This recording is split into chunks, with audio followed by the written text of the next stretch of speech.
This is the Capitol Rundown. It's a very difficult and also tentative time for the American electorate. I'm appalled that we have a former president who's a convicted felon of 34 convictions. It's all about democracy. It's all about freedom. It's all about who we are. We're the United States of America. It's all straight ahead. The Capitol Rundown starts now. Thank you for joining us. I'm Sherry Jones. A lot is happening in Michigan politics, from Lansing all the way to Washington, D.C. And we begin this morning with the race for president. The Biden campaign is scrambling to reassure key allies that the president is fit to run for office after his debate performance kicked off a frenzy among Democrats. Our Washington correspondent Raquel Martin has the story.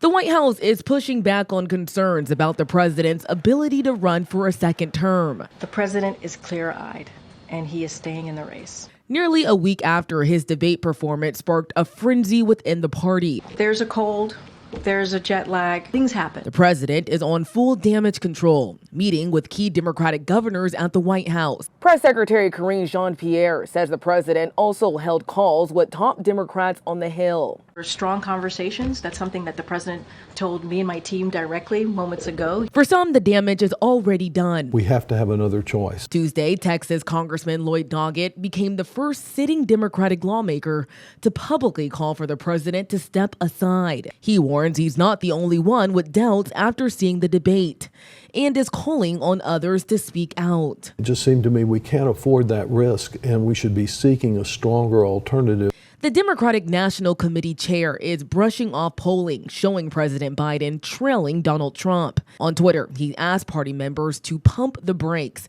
and stay focused to beat Trump in November. In Michigan, First Lady Jill Biden doubled down. And he is going to beat Donald Trump just like he did in 2020.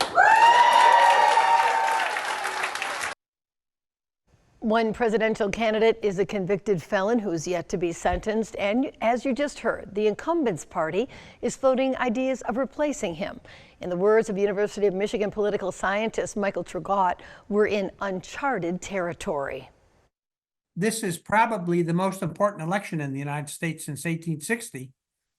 And the stakes are very high, particularly in terms of considerations of and threats to democracy in the United States. So it's a very difficult and also tentative time for the American electorate. The professor says there's virtually no chance Donald Trump would be replaced, given his tight grip on the Republican Party. And with President Biden, he says it would be very difficult at this point. He has a very large bankroll, and the bankroll is essentially in his name. It can't be transferred to anybody but Kamala Harris. So any Democratic candidate who replaced Joe Biden would start out at a significant financial disadvantage for the fall campaign. Another major issue for the Democratic Party, he says, is what happens in places like Michigan.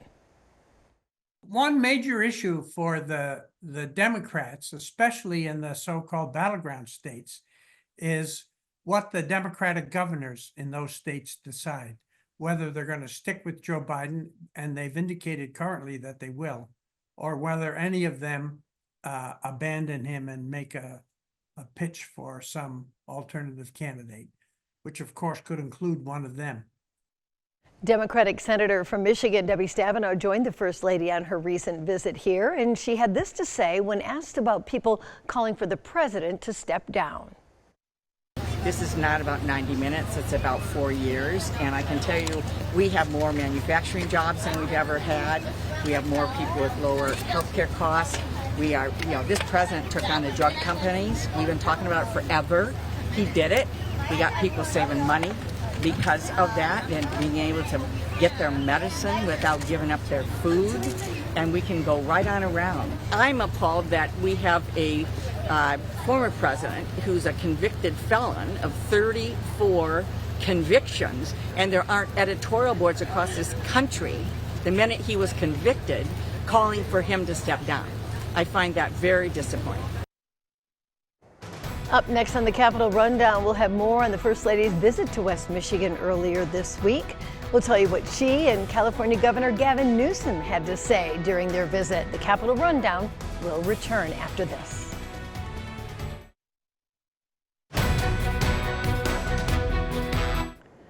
First Lady Jill Biden spent Wednesday in Michigan to support her husband's campaign to get reelected as president and highlight some government programs at the same time. The First Lady, along with U.S. Senator Debbie Stabenow, spent time at a summer camp in Middleville in Barry County and talked about nutrition programs and benefits for military families. The camp is for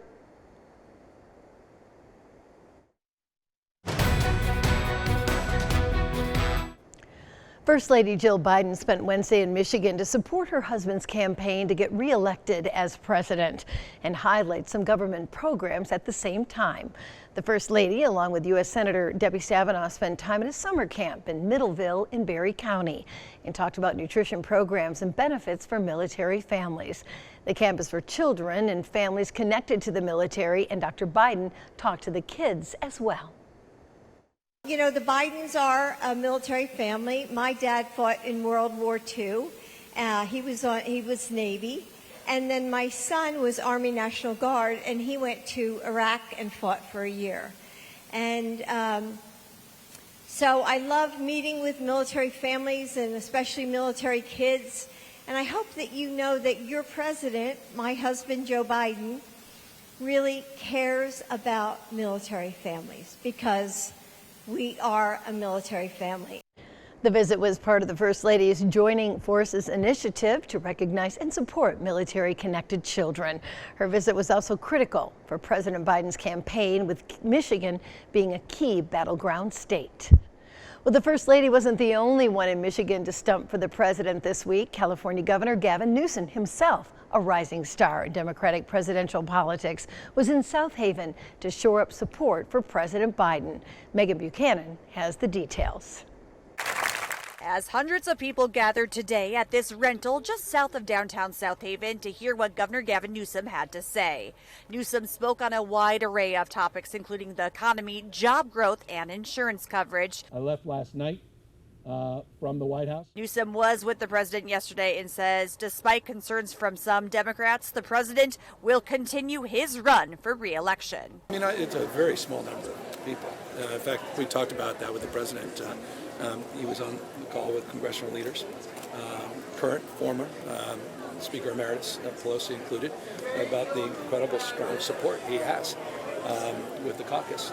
There are a few people that have expressed their points of view, but that's remarkable unity considering, I mean, if Donald Trump, his own vice president, is not supporting his re-election. So I think we're in a pretty good position.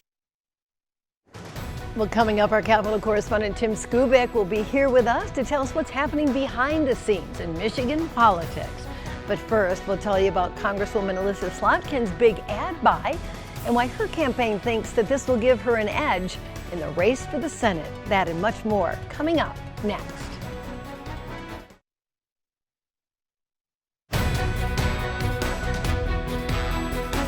Welcome back. Democratic Congresswoman Elissa Slotkin just made a massive ad buy, costing her campaign about $8 million as she tries to become Michigan's next U.S. Senator. Representative Slotkin is going up against actor Hill Harper for the Democratic nomination in the August 6th primary. In a statement, a spokesperson for the Slotkin campaign said the ad buy-in is an investment that's key to turning out voters in the final weeks of the election. It's an investment that was planned before President Joe Biden's debate performance last month. Some Democrats are worried about how voter reaction to that could be and how it could affect down-ballot races, which is exactly what Republicans are hoping for in this race. Former Congressman Mike Rogers, the current frontrunner for the Republican nomination for the Senate race, has often connected Representative Slotkin and the president in campaign statements. Well, where Michigan and Washington news comes together, you'll find our Capitol correspondent Tim Skubic. The Rundown's Megan Vaselli talked to him about Governor Whitmer's name being mentioned when it comes to presidential politics and more. We've got a lot going on in Michigan politics as always, and who better to tell us all about it is Tim Skubic. Hi, Tim. Thank you for joining us today. Hey, it's great to be with you. What's on your mind? Well, Governor Whitmer's name has been coming up a lot when it comes to the White House. She says she's not running, But how much longer do you think that will be the case? This is a story that absolutely, positively refuses to go away, much to the chagrin of the sitting governor. Her name is in play nationally, but a whole lot of things have to happen before this comes to fruition. But here's what's driving this renewed discussion about Governor Whitmer. It was that debate performance last week by President Biden, which a lot of Democrats said this thing just went south. And so after that debate performance, or lack of performance, as the case may be, and depending on your perspective, the name of Gretchen Whitmer continues to come up in the context of others. The governor of California's name is in the mix. Of course, none of this stuff, it's all just speculation, because Joe Biden has said he's going to continue to run. So what's the story? Well, the story is he will continue to run, and the speculation will continue that if he doesn't run, here's what will happen. The governor has made it very clear that she is not going to run for president in 2024.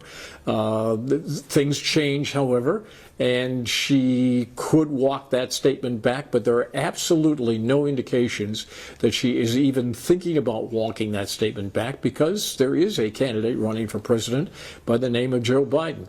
But the speculation story surrounding her is probably not going to go away anytime soon. And when it comes to the race to the White House, now in Michigan, former President Donald Trump, again outpacing current President Biden in the polls.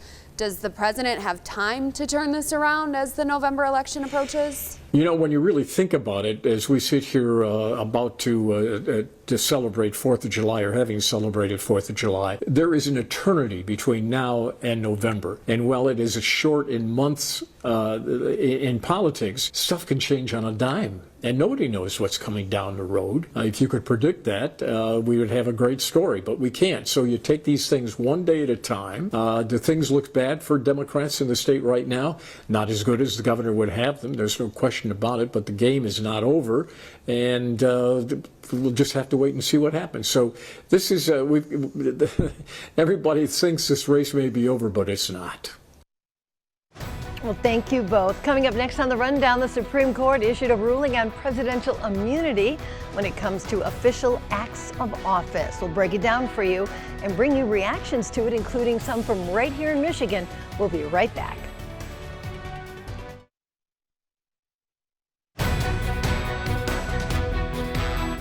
Former President Donald Trump will likely not face trial ahead of this year's election for charges stemming from January 6th. It comes after a historic Supreme Court ruling that gives presidents broad immunity from prosecution. Our Washington correspondent Maddie Biertemple breaks down the case. The court's conservative majority ruled that presidents are immune from prosecution for official acts, but not unofficial ones. The decision means that former President Donald Trump has immunity in some capacity from criminal charges, alleging he played a role in trying to overturn the 2020 election. And it's a dangerous precedent. President Biden criticized the court, saying Trump should go to trial for his actions on January 6th. And the American people deserve to have an answer in the courts before the upcoming election. Unity, you got absolute immunity. Trump allies praised the ruling. We're winning everywhere, right? And we're going to win more. On Truth Social, the former president said this was a win for the Constitution and democracy. Writing for the majority, Chief Justice John Roberts said, quote, "If a former president's official acts are routinely subjected to scrutiny in criminal prosecutions, the independence of the executive branch may be significantly undermined." The court's liberal wing disagreed with Justice Sonia Sotomayor, writing, "The ruling makes, quote, a mockery of the principle that no man is above the law." Justices didn't define official versus unofficial acts. They're leaving that to lower courts to decide. In Washington, I'm Maddie Biertemple. There was also reaction to the ruling here in Michigan. State Attorney General Dana Nessel issued a statement shortly after the court handed down its decision. In that statement, the AG called Mr. Trump's actions on January 6th a, quote, insidious effort to undermine the Constitution that he took an oath to uphold. He also said it was certainly not an official act of the presidency. AG Nessel went on to say that, quote, still worse is the court's holding that the official acts of a president may not be admitted in evidence at a criminal trial, even when they are relevant to unofficial acts of which the former president is accused. The majority has bent over backwards to shield former President Trump from any consequences of his crimes, unquote. In New York, sentencing for former President Donald Trump's hush money convictions was postponed until at least September, if ever, as the judge agreed to weigh the possible impact of a new Supreme Court ruling on presidential immunity. Jake Offenhartz of the Associated Press has the story. A Manhattan judge has agreed to delay Donald Trump's sentencing date in his criminal hush money case. Trump was previously scheduled to be sentenced on July 11th, following his conviction in May of falsifying records to cover up a potential sex scandal. This was a disgrace.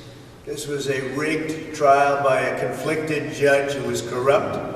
But Judge Juan M. Merchan agreed to push back that date after Trump's attorneys argued that a recent Supreme Court ruling granting broad immunity to presidents invalidated the verdict.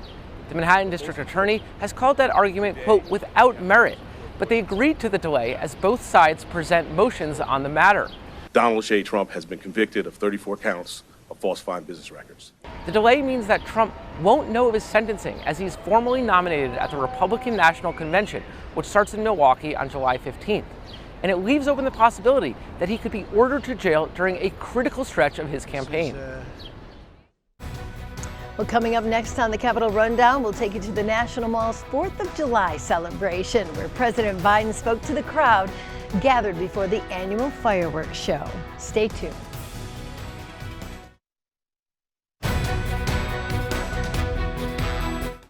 Welcome back. On Thursday, President Joe Biden, First Lady Jill Biden, and others made an appearance at the Independence Day celebrations in Washington, D.C. As usual, there was a massive fireworks display above the National Mall. President Biden and First President... Oh, we're going to have to start that over. I can't say First President. I apologize. Let's do it real quick.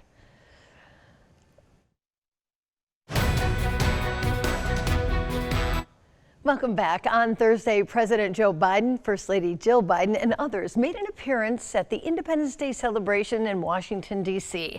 As usual, there was a massive fireworks display above the National Mall. President Biden and Vice President Kamala Harris and their families watched from the White House. Now, before that, they appeared on stage to address their supporters. We got to do what our founders did. Show the world we're a nation of dignity, honor, and just devotion to one another. I really mean it. Folks, it's all about democracy. It's all about freedom. It's all about who we are. We're the United States of America, and nothing like it exists in the world. And if you're interested in getting more political news from Michigan and Washington, D.C., we've got just the thing for you. You can sign up for our Capitol Rundown newsletter. It is just one email each week, and you can get it by pointing your cell phone camera at the screen right now, and it will take you to the sign-up page, or you can head to WLNS.com/newsletters. And that is the Capitol Rundown for this week. Thank you, as always, for watching.